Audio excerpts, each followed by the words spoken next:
Livro Chega de Regras, de Larry Crabb, capítulo 1. Regras pelas quais viver. Enquanto escrevo, um novo livro de autoajuda está fazendo sucesso. O título é The Rules for Marriage, que é As Regras para o Casamento. E seus dois autores estão dando entrevistas em vários programas de televisão. Não li o livro, só assisti alguns minutos da última entrevista dos autores.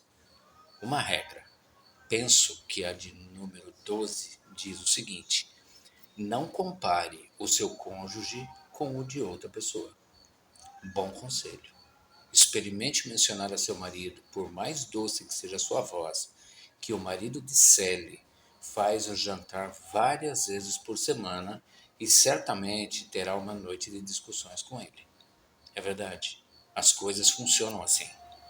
Mas, se disser a ele que aprecia seu esforço para sustentar a família, mesmo que isso signifique o fato de ele chegar sempre se arrastando de cansaço em casa, afunde no banco da cozinha e engula em 5 minutos um jantar que você levou 3 horas para fazer, haverá menos conflito. Você pode até sentir-se bem consigo mesma por encorajar seu marido cansado em vez de queixar-se e, quem sabe, ele pode até sorrir para você e ajudá-la a tirar a mesa. Pelo menos essa noite e talvez em outras. Se você seguir com perseverança as regras para o casamento, irá provavelmente gozar de uma vida melhor. Mas estará longe de Deus. Não por ter sido boa, mas porque sua bondade foi dirigida para um alvo que valorizou mais do que a intimidade com Deus. Você definiu erradamente a vida. Sua bondade era um jogo de poder. Você decidiu o que queria e foi em busca disso. Você não dependeu dos recursos que o Espírito fornece, nem deu prioridade máxima à glória de Deus. Ele não foi o centro de suas afeições, nem a fonte ou o objetivo do seu movimento. Ele quer algo mais. Alguns criticariam sua bondosa afirmação sobre seu marido de modo diferente. O problema, diriam, é a covardia, a fraqueza e a recusa temerosa de se arriscar em um conflito em consideração a algo ainda melhor do que uma noite livre de tensão. Segundo esse pensamento, uma regra melhor a ser seguida poderia ser: exponha seus pensamentos francamente, mas sem antagonismo. Faça isso para ajudar seu marido a se tornar uma pessoa mais sensível. Os que conhecem bem a Bíblia poderiam exigir apoio divino para tal conselho. Fale a verdade em amor. Um autor inspirado escreveu: esta regra, caso seja adotada, tem a possibilidade de gerar um relacionamento mais aproximado, um verdadeiro encontro de almas. Note, porém, que a fórmula permanece a mesma. Decida o que você quer, depois calcule como obtê-lo. No que concerne às regras para o casamento, não me compete indicar se são boas ou más, se são eficazes para produzir uma vida realmente melhor ou apenas para reduzir o conflito. Tampouco se elas são cristãs ou não cristãs. Minha intenção também não é sugerir um plano melhor para conseguir uma vida melhor. Não tenho estratégias em mente que deem a você um casamento melhor, filhos obedientes, terapia eficaz na recuperação de quem sofreu abuso sexual ou a cura mais rápida para os que se divorciaram. Nem Deus tem, creio eu. Quero todas essas coisas para você. Deus também quer. Quer uma vida melhor para mim. Deus concorda. Mas Ele quer algo mais para nós dois. E só quando buscamos o mais é que Ele concede o menos. Ou, talvez, só nos conceda na próxima vida. Fico perturbado por ver como vivemos sem questionar nossa determinação para fazer a vida dar certo. Todas as nossas esperanças de felicidade estão envoltas nisso. É como se acreditássemos que este é o único mundo em que planejamos habitar. Fico ainda mais perturbado pela suposição quase nunca declarada e incompreendida que jaz debaixo da nossa decisão de experimentar uma vida melhor. A suposição poderia ser chamada de lei da linearidade. É mais ou menos assim. Escolha o que você quer da vida. Calcule o que tem de fazer para obtê-lo, depois siga as regras. Escolha o B que deseja, faça em seguida o A que leva a ele. Existe um A, uma estratégia que leva a cada B, o alvo. Essa é a lei da linearidade. Vou oferecer alguns exemplos. Você quer ser espiritual? Pratique então disciplinas espirituais, não para criar espaço para um Deus misericordioso e soberano trabalhar nas profundezas de sua alma faminta e humilde, mas para gerar o nível de espiritualidade que deseja. Existe uma linha entre a prática de disciplinas espirituais e a experiência da espiritualidade. Uma flecha apontando da prática A para a experiência B. Você está no controle. B segue-se a A. Você quer que a crise com sua filha seja bem resolvida? Consulte um conselheiro experiente especializado em adolescentes, não para discernir onde o espírito está se movendo em meio a esta provação em suas vidas, mas para construir uma ponte entre você e sua filha, para que vocês duas possam se reencontrar num abraço caloroso e reconfortante. Há um A que leva ao B que você deseja.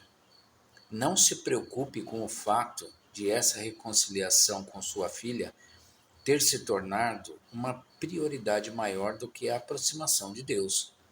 Vá em busca da vida melhor que deseja. Você quer vencer seu vício sexual?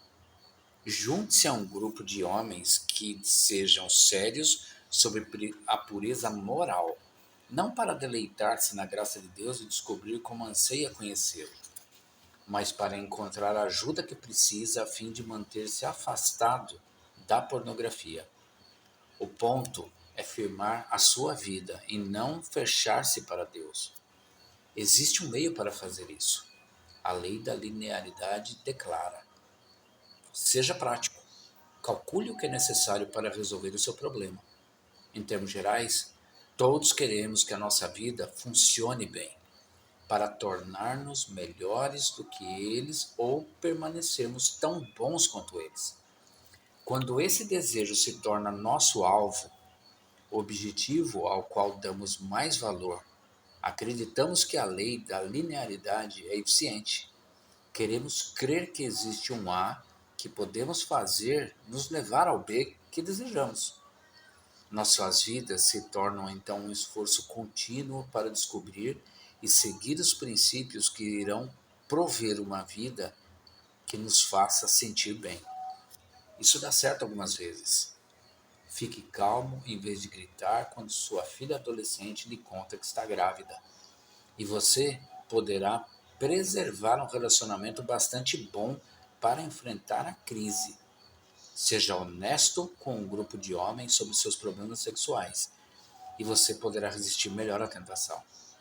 Passe tempo em oração contemplativa e lectio divina, um modo especial de ouvir o Espírito enquanto lê a Bíblia, e poderá sentir-se mais perto de Deus, mas pode acabar mais distante de Deus se pensa que esses princípios e métodos produzirão a vida melhor que deseja. Não é assim que as coisas funcionam? O livro As Regras para o Casamento é um novo best-seller. A Bíblia, o maior best-seller de todos os tempos. É julgado por muitos como aquele que oferece as verdadeiras regras para a vida. Em nosso juízo, entretanto, acreditamos que o recente sucesso editorial de As Regras para o Casamento nos ensina a depender da lei da linearidade para obtermos a vida que desejamos. Ele oferece princípios a serem seguidos para alcançarmos o que queremos da vida. Essa é a nossa opinião. Não admira que seja tão popular e não admira que mude tão pouco as vidas de seus leitores. Quando vivemos para fazer a vida funcionar, quer sigamos a sabedoria natural ou os princípios bíblicos, tornamos-nos orgulhosos ou desanimados, presunçosos ou passamos a odiar nós mesmos. Os cristãos não são exceção. Quando um pai cristão adota com perseverança um método piedoso ao criar os filhos, a fim de que venham a ser cidadãos respeitados, quando isso funciona, esse pai se torna mais orgulhoso do que grato. Mas o orgulho é disfarçado. É verdade, meus filhos saíram melhor do que o esperado. Mas não me surpreendo. O tempo que passei com eles foi proveitoso. Orei por cada um, pelo nome, todos os dias. E Deus sempre responde às orações. Sei que devemos fazer a nossa parte. Pela sua graça, penso que fiz a minha. Não perfeitamente, é claro, mas com um bom resultado. Mantive limites definidos. Envolvi-me e brinquei com eles. Mas eles sempre souberam de quem provinha a autoridade. Era pai deles e não um amiguinho. As crianças querem isso. Elas se sentem mais seguras quando brincam num quintal fechado. Deus é fiel, Ele é bom. Eduquei meus filhos segundo a sabedoria divina. E Deus providenciou que eles se tornassem jovens excelentes. É assim que funciona. O pior sermão que já ouvi foi feito por um homem de meia idade que me fez pensar num pavão empertigado quando falou. Durante 35 minutos, ele explicou como removera a insensatez de seus filhos com uma vara de correção e incutira sabedoria neles mediante devoções regulares em família. A mensagem era clara. Fiz o que me competia fazer. Deus abençoou meus esforços. Folgo agora a vida melhor de ter filhos piedosos. Quando a lei funciona, tornamos-nos orgulhosos, embora finjamos ser gratidão. E desanimamos profundamente os pais que se esforçaram ao máximo para fazer a coisa certa e agora sofrem por causa de um filho viciado em drogas e uma filha rebelde, sexualmente ativa. Quando a lei não funciona, supomos que simplesmente não a seguimos como devíamos. Acreditamos que alguém falhou, geralmente nós. Tornamos-nos mais derrotados do que confiantes. Não nos ocorre que a lei pode não estar mais vigorando. O marido de Maria a abandonou há 10 anos, depois de 22 anos de casamento. Ela ficou desnorteada. Nunca pensou que isso pudesse acontecer. Depois de ouvir minha palestra sobre a lei da linearidade, ela quis falar comigo. Eis o que disse. Nunca pensei nisso antes, mas os meus pensamentos são governados por essa lei. Desde o divórcio, acordo de manhã pensando no que fiz de errado que resultou em dormir sozinha. Tenho me sentido tão confusa. Nunca consegui acreditar que fosse uma esposa tão má assim. Não era. Na verdade, penso que fui uma excelente esposa. Muitas mulheres que conheço não são nem a metade da esposa que fui. E continuam casadas. Algumas felizes. Não sei o que pensar. Tento convencer-me de que a culpa cabe toda a ele. Era realmente um crápula. Mas vejo agora que se culpar a ele ou a mim, estaria procurando uma explicação. E isso é o pensamento linear. Afinal, depois de um A, o que se segue não é um B? Essa pergunta cria muita pressão. Já errei uma vez. Quero agora entender direito. A seguir acrescentou: não é assim que as coisas funcionam? Está dizendo que não existe linearidade? Não existe causa e efeito? Se a lei da linearidade não é a base da nossa vida, o que é? Há outro modo de pensar? Há. Como veremos, as regras da vida foram substituídas pela oportunidade de viver. A pressão acabou.